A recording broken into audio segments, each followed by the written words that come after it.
Gariadhar ST bus ડેપોનો એક video હાલ social મીડિયામાં વાયરલ થયો છે, જેમાં ડેપોની દયનીય સ્થિતિ સ્પષ્ટ જોવા મળે છે. મુસાફરો માટે રાખેલા પંખા બંધ હોવાની, ગરમીમાં લોકો તાપી જતા હોવાની અને ડેપોના દરવાજા પાસે ખાનગી વાહનો ઊભા રાખી મુસાફરોની હેરાફેરી થતી હોવાની ગંભીર ફરિયાદો નોંધાઈ છે.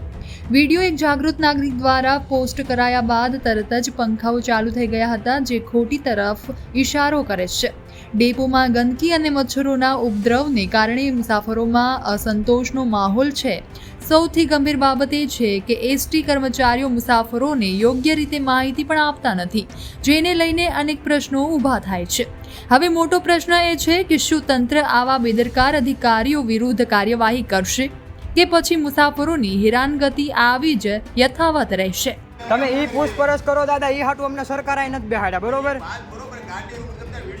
તમને સરકાર પગાર આનો નથી આપતા, તમે અમને ગમે તે રીતે બોલી શકો એમ.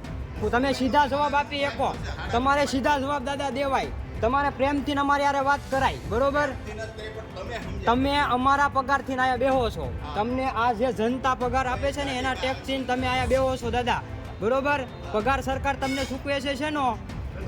નહીં હે સરકારને બધા હાલે છે, તમે ટિકિટ લ્યો છો, ટિકિટ એમ નહીં. હા, હું રિટર્ન ભરું છું. હા, જોવા જ તમારે મારા રિટર્ન, તમારે રિટર્ન જોવા છે મારા? હાલો મારી યારે રિટર્ન બતાવો. હાલો, નહીં હારે હાલો બતાવું તમને રિટર્ન. હાલો મારા રિટર્ન. આવું બધું તમે અમારી પાસે માંગી શકો, રિટર્ન એ માંગવાના નહીં. અમે તમે વાત કરી, તમારે રિટર્ન એ માંગવાના. સરકારે તમને પગાર ચૂકવે છે. આ જનતાના ટેક્સનો પગાર છે ને, આ સરકાર તમને ચૂકવે છે, બરોબર? એટલે તમે જનતાને જેમ ફાવે એમ વાત ન કરી શકો, બરોબર? હા, સીધા જવાબ તમારે દઈ શકવાના, સીધા જવાબ તમે આપો. એટલે સીધો જવાબ તમારે દેવાય કે ગમે ત્યારે આવે અને તમે સમય નો આવે એ બધું તમે ન કહી શકો. જવાબ એવા ઊંધા તમારે ન દેવાય, બરોબર? આયા કેટલા પબ્લિક બેઠું છે, આ પબ્લિક કલાક થી આયા હેરાન થાય છે, બરોબર? આ બીજી અમદાવાદ સિટીમાં, ભાવનગર સિટીમાં તમે જાવ તો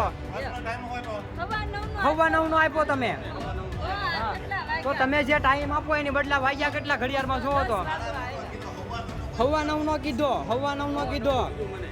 કયા કઈ બસ નો 9:15 નો કીધો? તળાજાનો કેટલા વાગ્યા? 9:30 છે. મને પાલિતાનો 9:15 નો કીધો.